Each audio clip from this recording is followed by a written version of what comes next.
नमस्कार दोस्तों। हम सभी अपने जीवन में कुछ न कुछ दान करते हैं। कभी भोजन, कभी वस्त्र, तो कभी धन। लेकिन क्या आपको पता है कि सबसे अच्छा और उत्तम दान कौन सा है? कौन सा दान हमें सबसे ज़्यादा पुण्य दिलाता है? आज मैं आपको ऐसी कहानी सुनाने जा रही हूँ जो न केवल आपको प्रेरणा देगी बल्कि यह भी सिखाएगी कि सच्चा दान क्या होता है और इसका महत्व कितना बड़ा है। और यह कहानी बड़ी ही शिक्षाप्रद और महत्वपूर्ण है और ज्ञानवर्धक है। तो चलिए दोस्तों, आज की बौद्ध कहानी को शुरू करते हैं। बहुत समय पहले की बात है। रूपनगर नाम के एक बड़े से नगर में राम नाम का एक युवक रहता था जो लकड़ी काटकर अपना जीवन यापन करता था। वह अपनी पत्नी के साथ साधारण जीवन जीता था। जलाऊ लकड़ी से होने वाली आमदनी पर्याप्त नहीं थी, जिससे हमेशा उसके परिवार में भोजन और कपड़ों की कमी रहती थी। एक दिन परेशान होकर गुस्से में राम की पत्नी उससे कहती है, कितने दिनों तक यह सिलसिला चलता रहेगा? ना कोई त्योहार होता है, ना कोई खुशी, ना इस लकड़ी काटने के काम को छोड़कर तुम नगर जाकर कोई और काम क्यों नहीं कर लेते? कब तक हम यूं ही कठिनाइयों में जीवन बिताएंगे? राम ने बड़े प्यार से उत्तर दिया, मैं हमेशा तुम्हारी बात मानता हूँ, लेकिन मैंने कभी कहा है कि मैं यह नगर नहीं छोड़ सकता। शहर में यहाँ की जैसी शांति नहीं मिलेगी। मैं नहीं चाहता यह विषय हमारे बीच दोबारा आए। उसकी पत्नी ने कहा, ठीक है, जैसा तुम्हें सही लगे। खाना तैयार है, खा लो चल के। भोजन करने के बाद राम लकड़ी काटने के लिए जंगल की ओर निकल पड़ा। चलते चलते वह काफी दूर चला गया। आज तो बहुत दूर आ गया, मुझे एक बड़ा पेड़ चाहिए, लेकिन ऐसा कोई पेड़ नजर नहीं आ रहा। वह एक पेड़ है पर छोटा है। चलो आज के लिए इसी से काम चला लेता हूँ। राम ने वह पेड़ काटा और सिर पर जलाऊ लकड़ी का गट्ठर रखकर नगर की ओर बेचने के लिए निकल पड़ा। लेकिन नगर पहुँचने में उसने देखा कि लकड़ी खरीदने वाला कोई नहीं था। वह सोचने लगा, क्या मुझे यह सारी लकड़ियाँ वापस घर ले जानी पड़ेंगी? तभी रास्ते में एक पंडित जी ने उन्हें आवाज़ लगाई, सुनो लकड़ी बेचने वाले, इधर आओ, यह लकड़ियाँ कितने की हैं? राम ने कहा, पंडित जी, आपको सारी लकड़ियाँ चाहिए? आधी? अगर सारी चाहिए तो कम से कम दाम में दे दूंगा। पंडित ने कहा, मुझे सारी लकड़ियाँ चाहिए, लेकिन तुम्हारे बताए गए दाम पर नहीं। मैं सिर्फ अपने दाम पर ले सकता हूँ। राम ने थके हुए स्वर में कहा, अरे फिर यह लकड़ियाँ बहुत सस्ती हो जाएंगी, लेकिन चलिए दे दीजिए, वैसे भी मैं थक चुका हूँ। पंडित ने 50 रुपये देते हुए कहा, यह लो और लकड़ियाँ यहाँ रख दो। वैसे तुम भूखे लग रहे हो, क्या कुछ खाना खाओगे? सब तैयार है, खाना खाकर ही जाना। राम ने कहा, मुझे भूख तो बहुत लगी है, लेकिन अगर मैं खाना खाऊंगा तो आपके लिए खाना नहीं बचेगा। रहने दीजिए, मैं घर जाकर खा लूँगा। पंडित जी मुस्कुराते हुए बोले, चिंता मत करो, यहाँ इतना खाना है कि 10 लोग और भी खा सकते हैं। जब भी तुमको भूख लगे यहाँ आया करो। राम ने पूछा, क्या आप हमेशा ही सबको ऐसा खाना खिलाते हैं? पंडित ने उत्तर दिया, जब तक ईश्वर मुझे शक्ति देते हैं मैं यह करता रहूँगा, यह सब उसकी मर्जी है।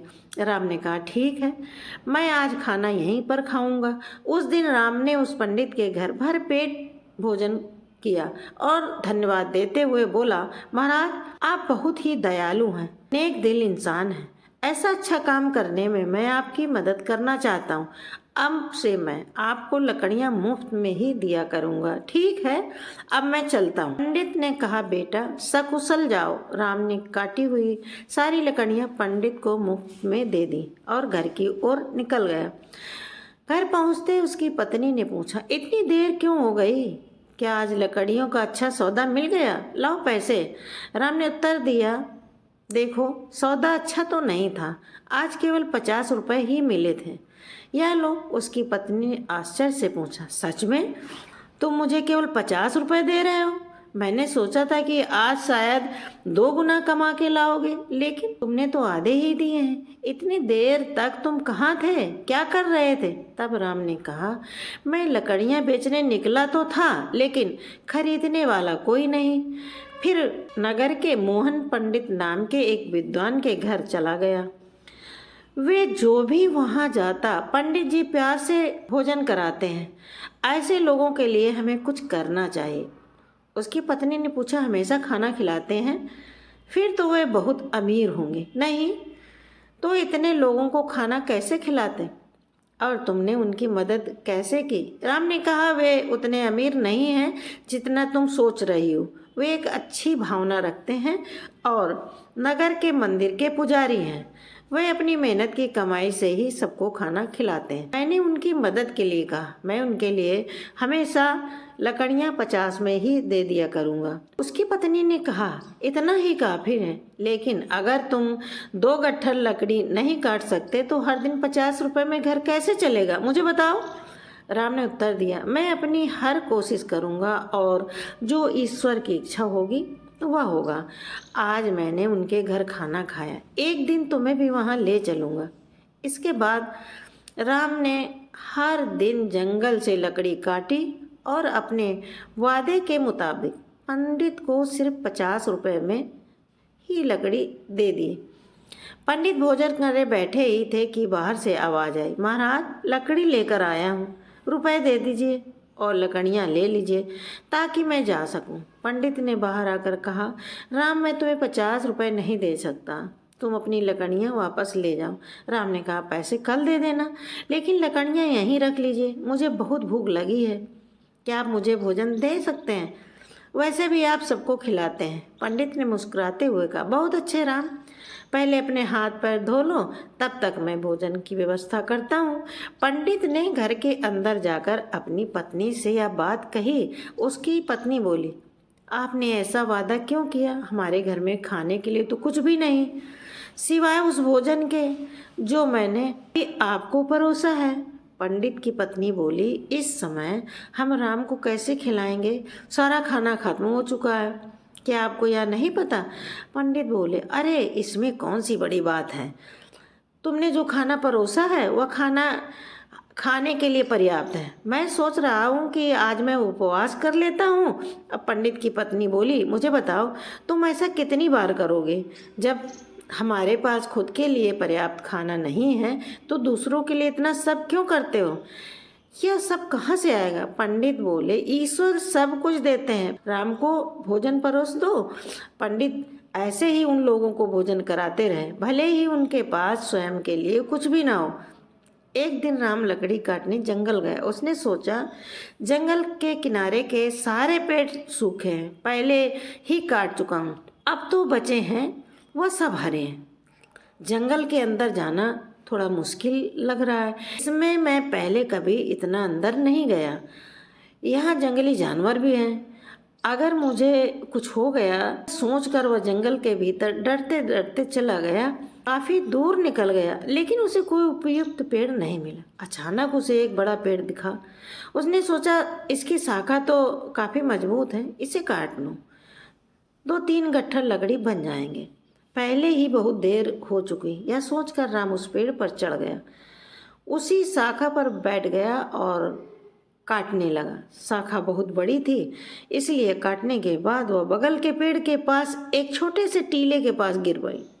तभी अचानक वहाँ एक साधु प्रकट हो गए। क्रोध में बोले, तुमने मेरी तपस्या भंग कर दी, या तुम ही थे? मैं तुम्हें श्राप देता हूँ कि तुम कुत्ते बन जाओगे। राम घबरा गया और बोला, महाराज मुझे माफ़ कर दीजिए, मुझे नहीं पता था कि आप यहाँ तपस्या कर रहे हैं। साधु बोले, मैं यहाँ पर वर्षों से तपस्या कर रहा हूँ, आपने मेरी तपस्या तोड़ी, इसलिए यह श्राप दिया। राम ने विनती की, महाराज मैं रोज़ लकड़ियाँ काटने आता हूँ और उन्हें बेचकर अपनी जीविका चलाता हूँ, मैंने जानबूझकर ऐसा नहीं किया, कृपया श्राप को वापस ले लीजिए। साधु बोले, मैंने क्रोध में आकर यह श्राप दिया है, इसे वापस लेना संभव नहीं, लेकिन एक उपाय है। राम ने पूछा, कृपया मुझे उपाय बताइए, इस श्राप से कैसे मुक्त हो सकता हूँ? साधु बोले, तुम ऐसे लोगों को ढूंढो जो सबसे अच्छा दान करते हो, उनके भोजन के बाद बचा हुआ एक दाना खा लोगे तो तुम्हारा श्राप समाप्त हो जाएगा। जब तुम पूरी तरह सफेद हो जाओगे तब इस श्राप से मुक्त हो जाओगे। राम ने रोते हुए कहा, महाराज, मैं अपनी पत्नी का सहारा हूँ। लकड़ियाँ बेचकर जो पैसे लाता हूँ उससे हमारा गुजारा होता है। अब मैं कुत्ता बन गया हूँ तो मेरी पत्नी का क्या होगा? साधु बोला, चिंता मत करो, भगवान उसकी मदद करेंगे। जब तुम्हारा श्राप टूटेगा तब तुम्हारा जीवन सुखी हो जाएगा, धन्य हो जाएगा और तुम्हें हर कष्ट से मुक्ति भी मिल जाएगी। साधु वहाँ से चले गए। राम साधु के श्राप के कारण कुत्ते में बदल गया। राम साधु से कहता है, मुझे अब इजाज़त दीजिए। महाराज, इतना कहकर वह श्राप से छुटकारा पाने के लिए यात्रा पर निकल पड़ा। वह सोचने लगता है, जैसा साधु ने कहा है, मुझे सबसे अच्छा दान देने वाले कहाँ मिलेंगे? मेरी समझ में कुछ नहीं आ रहा। पंडित जी, वह जो बड़े ही उदार और नेक दिल व्यक्ति हैं, अब मैं सबसे पहले उन्हीं के पास जाता हूँ। राम कुत्ते के रूप में पंडित के घर पहुँचता है। पंडित अपनी पत्नी से कहते हैं, चलो अच्छा हुआ, आज मैं बिना किसी बाधा के सभी मेहमानों को भोजन खिला पाया। सच में भगवान की कृपा। पंडित के भोजन कर लेने के बाद उनकी पत्नी ने बचे हुए खाने को बाहर फेंक दिया। राम कुत्ते के रूप में वहाँ पहुँचा और पंडित के बचे हुए खाने को खा लिया। खाना खाते ही आधा शरीर सफ़ेद हो गया। राम खुशी से कहता है, मुझे पता था कि पंडित जी बहुत ही दयालु हैं, मुझे आधे श्राप से मुक्ति मिल गई, लेकिन पूरी तरह मुक्ति के लिए मुझे किसी और को ढूंढना होगा। यह सोचते हुए आगे बढ़ गया। वह कहता है, अगर मैं इस श्राप से मुक्त हो गया तो मैं सुख समृद्धि और शांति से जीवन बिताऊंगा। भले ही मैं कितने साल लकड़ियाँ काटूं, इतना बड़ा कभी नहीं बन सकता। मुझे साधु महाराज को धन्यवाद देना। इतना कहकर राम दूसरे व्यक्ति की तलाश में निकल पड़ा। एक दिन वह गोपी नाम के एक युवक को हल जोतते हुए देखता है। राम कुत्ते के रूप में उसके घर के सामने बैठ जाता है। तभी रामू नाम का एक व्यक्ति वहाँ से गाय लेकर जाता है। वह कहता है, गोपी बहुत ही नेक इंसान है, वह सिर्फ मुझे ही नहीं कई और लोगों को भी गाय दान कर चुका है। ऐसे व्यक्ति को आशीर्वाद मिलना चाहिए। राम यह सुनकर सोचता है, वह आज मुझे श्राप से मुक्त मिल जाएगी। गोपी भी पंडित जी के जैसे ही दयालु होंगे। अब देखता है वह भोजन कब करते हैं। बहुत देर तक इंतजार करता है। गोपी ने जब भोजन किया और पत्तल को बाहर फेंक दिया तो राम तुरंत उस पत्तल को बचा हुआ खाना खा लेता है, लेकिन यह देखकर हैरान रह जाता है कि अरे, मेरे शरीर का रंग तो बदला ही नहीं, तो गाय दान भी क्या था? फिर भी यह क्यों नहीं हुआ? मुझे कुछ समझ नहीं आ रहा। थोड़ी देर बाद राम वापस पंडित जी के घर के बाहर आकर बैठ गया। उसने दो युवकों को बातचीत करते हुए सुना। पहला युवक बोला, अरे सोहन, आज संतोष ने फिर गाय का दान दिया। युवक बोला, हाँ, और चाहे कितना भी दानी क्यों ना दिखे, लेकिन हमेशा नगर के बाहर वालों को ही बुलाकर दान करता है। सच जानोगे तो हैरान रह जाओगे। उसकी सारी गाय 2 महीने के बाद दूध नहीं देती। पहला युवक चौंक गया। अगर वह ऐसा करता है तो उसे अवश्य ही पाप लगेगा। हमारे सेठ की तरह कोई और नहीं कर सकता। वह एक महान दानी है। 1 हफ्ते से खाना बांट रहे हैं और कल आखिरी दिन अन्नदान साथ वस्त्र दान भी करेंगे। सेठ जी खुद वहाँ सबके साथ 1 हफ्ते से खाना खा रहे हैं, अभी उनके जैसा परोपकारी नहीं देखा। अरे यह तो कुछ भी नहीं, उन्होंने हमारे नगर में अच्छी सड़कें बनवाई और हर जगह कुएं और तालाब खुदवा दिए। सच में उन्होंने हमारे लिए बहुत कुछ किया। ऐसा धर्मात्मा मैंने कभी नहीं देखा। यह बात सुनते ही राम बहुत खुश हुआ। उसके मन में विचार आया, चलो अब तो तय है कि मेरे श्राप से मुक्ति मिल जाएगी। मुझे तुरंत सेठ जी के पास जाना चाहिए। राजमहल में नहीं बल्कि लोगों के साथ खाना खा रहे हैं, इस अवसर का लाभ उठाना चाहिए। अगले दिन राम उस जगह पहुंच गया जहां सेठ भोजन करा रहे थे। वहां उसने सेठ को कपड़े बांटते देखा। वह सोचने लगा, सेठ जी कितने महान हैं, वह भोजन के साथ सभी बांट रहे हैं। मैं जिन अच्छे लोगों को ढूंढ रहा था, निश्चय ही वह यही व्यक्ति है। मुझे उनके भोजन के बाद का इंतजार करना होगा। सेठ जी कि भोजन करने के बाद नौकर उस पत्तल को बाहर फेंक देते जिसमें सेठ ने खाना खाया था। यह देखकर राम वहां पहुंच गया, उस पत्ते में से बचा हुआ खाना खा ली। लेकिन यह देखकर वह चौंक गया। उसने कहा, अरे यह क्या, इतना महान दानी सेठ जी का भोजन करने के बाद भी मेरा रंग नहीं बदला। यह श्राप तो किसी दूसरी वजह से लग रहा है। मुझे तुरंत उस साधु के पास जाना चाहिए जिसने मुझे यह श्राप दिया। राम उस स्थान पर पहुंचा जहां साधु मौजूद थे। साधु को प्रणाम करता है। साधु से निराश देकर पूछते हैं, क्या हुआ राम, ऐसा क्या लगता है कि तुम्हें अभी तक केवल एक ही सही व्यक्ति मिला है? तुम्हारा केवल आधा रंग ही बदला है, क्या तुम्हें और कोई नहीं मिला? श्राप मिले हुए तो काफी समय हो गया है। राम कहता है, मुझे तो शक है, पंडित जी का खाना खाकर मैं आधा सफेद हो गया। इसके बाद मैंने उनसे भी बड़े दानी लोगों को देखा, लेकिन उनके खाने का असर मुझ पर नहीं हुआ। रुक कर बोलते हैं, इसमें आश्चर्य की बात नहीं, उनके कर्मों का वास्तविक स्वरूप जानना जरूरी है। राम जवाब देता है, इसके अलावा हमारे नगर के सेठ बहुत धर्मी हैं। एक हफ्ते तक सेठ ने सभी को भोजन कराया, वस्त्र भी बांटे। इतने धर्म कर्म करने वाले व्यक्ति द्वारा खाया हुआ भोजन खाने के बाद भी मैं श्राप से मुक्त नहीं हो पाया। इसमें कुछ रहस्य जरूर है। राम ने साधु से कहा, मुझे कुछ समझ नहीं आ रहा, महाराज कृपया आप ही बताइए। साधु ने कहा, राम, जिन जिन लोगों को तुमने देखा उनमें से किसी का दान सच्चा दान नहीं था। गोपी ऐसी चीजें दान कर रहा था जिसकी उन्हें कोई ज़रूरत नहीं थी। अगर उसे उनकी ज़रूरत होती तो उन्हें कभी दान नहीं करता। जो कुछ देता है उसे दान नहीं माना जाता, क्योंकि वह खुद नहीं कमाता, वह तुम्हारे जैसे लोगों द्वारा दिए गए कर्ज के मुनाफे का उपयोग के लोगों पर करता है। साधु ने आगे कहा, कल के दान में भोजन और वस्त्र बांटे गए थे, मुनाफे से ही आए थे ना, इसीलिए सेठ द्वारा किया गया दान नहीं माना जाएगा। वह सिर्फ लोगों का पैसा लोगों पर खर्च कर रहा है। ऐसे में राजा के भोजन का तुम्हारे श्राप पर कोई असर नहीं हो सकता। समझ लो, सही दान वही है जो पंडित ने भूखे को भोजन दिया था। भले ही उन्होंने खुद नहीं खाया, लेकिन उनका दान श्रेष्ठ था। इसलिए तुम्हें और प्रयास करना चाहिए। तुम श्राप से मुक्त तभी हो सकते हो। राम समझ गया। महाराज धन्यवाद। उदास मन से राम वहाँ से चल पड़ा। उसने सोचा, बाप रे, कितनी दूर आ गया, बहुत भूख लगी है, अच्छा होगा कि पास में कुछ खाने को मिल जाए। तभी उसने देखा एक किसान घड़े में पानी लेकर जा रहा था।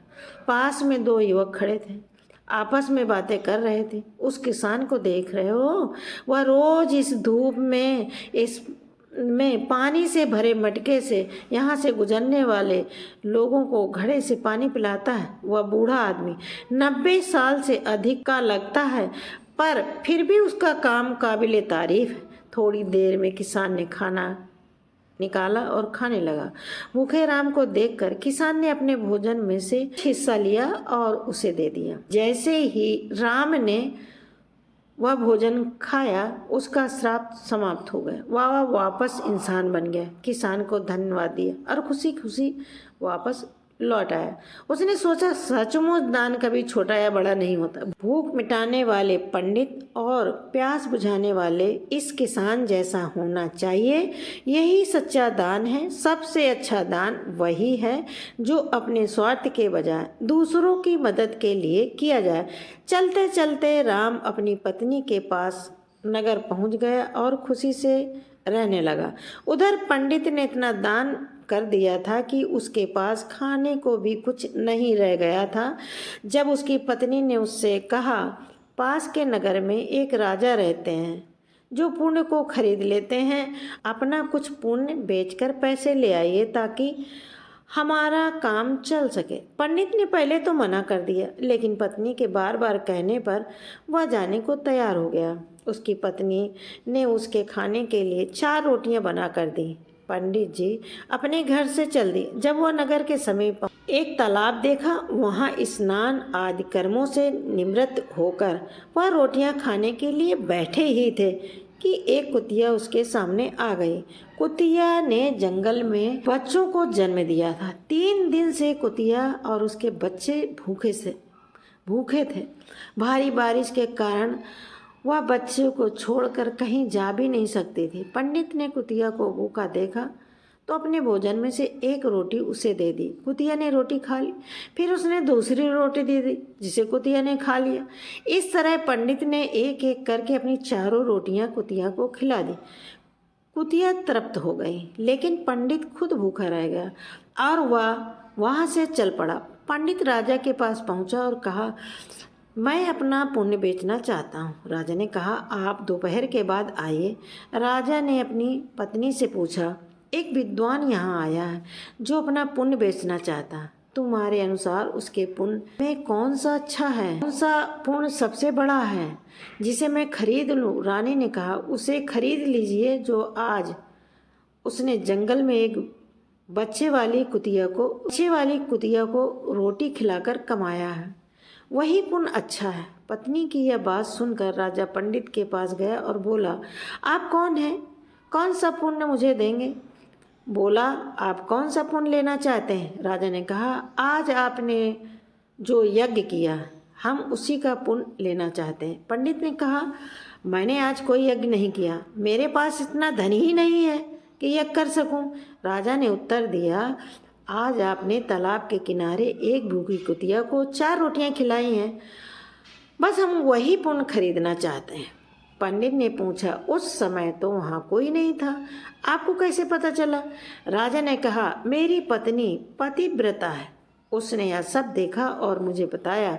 पंडित ने कहा, अच्छा, लेकिन इसका मूल्य क्या दोगे? राजा ने कहा, उसकी रोटियाँ। राजा ने कहा, आपकी 4 रोटियाँ जितने वजन की हैं उतने ही हीरे मोती मैं आपको दूंगा। राजा ने तराजू मंगाया, एक तरफ रोटी रखवा दी और दूसरी तरफ रोटी वाला पलड़ा ऊपर नहीं हुआ। राजा ने कहा, और रत्न लेकर आओ। जब पंडित ने अपने पुण्य का ऐसा प्रभाव देखा तो उसकी आंखें खुली रह गईं। उसने कहा, राजा जी, मैं अभी यह पुण्य बेचना नहीं चाहता, जब बेचूंगा तो बोल दूंगा। राजा बोला, जैसी आपकी मर्जी। पंडित वहाँ से चला गया। उसी तालाब के पास पहुँचा जहाँ उसने कुतिया को रोटियां खिलाई थी। वहाँ से उसने कुछ चमकते हुए कंकड़ पत्थर और कांच के टुकड़े उठाए और कपड़े में बांधा और अपने घर लौट आया। घर पहुंचकर उसने अपनी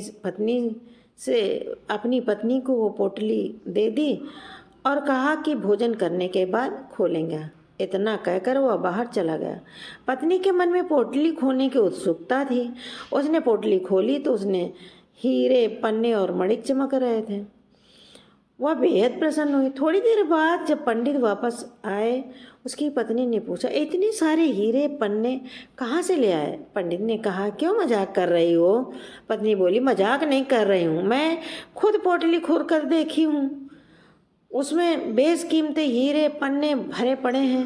पंडित बोला, मुझे लाकर दिखाओ। पत्नी ने पोटली को उनके सामने रख दिया। वह उन्हें देखकर चकित रह गया। उसने समझा कि यह सब उसी पुण्य का प्रभाव है जो उसने कुतिया को रोटियां खिलाने से प्राप्त किया है। फिर उसने अपनी यात्रा का सारा वृतांत अपनी पत्नी को सुनाया। उसने बताया कि किस प्रकार राजसी और तामसी दान का फल सीमित एक भूखी कुतिया और उसके बच्चों को रोटी देने के कारण यह चमत्कार हुआ। उसने यह भी बताया कि यह सब ईश्वर की कृपा है, ईश्वर की दया है। ऐसी ही प्रेरणादायक कहानी सुनने के लिए हमारे चैनल को लाइक कीजिए, सब्सक्राइब कीजिए, शेयर कीजिए और मिलते हैं अगले वीडियो में। धन्यवाद। जय हिंद।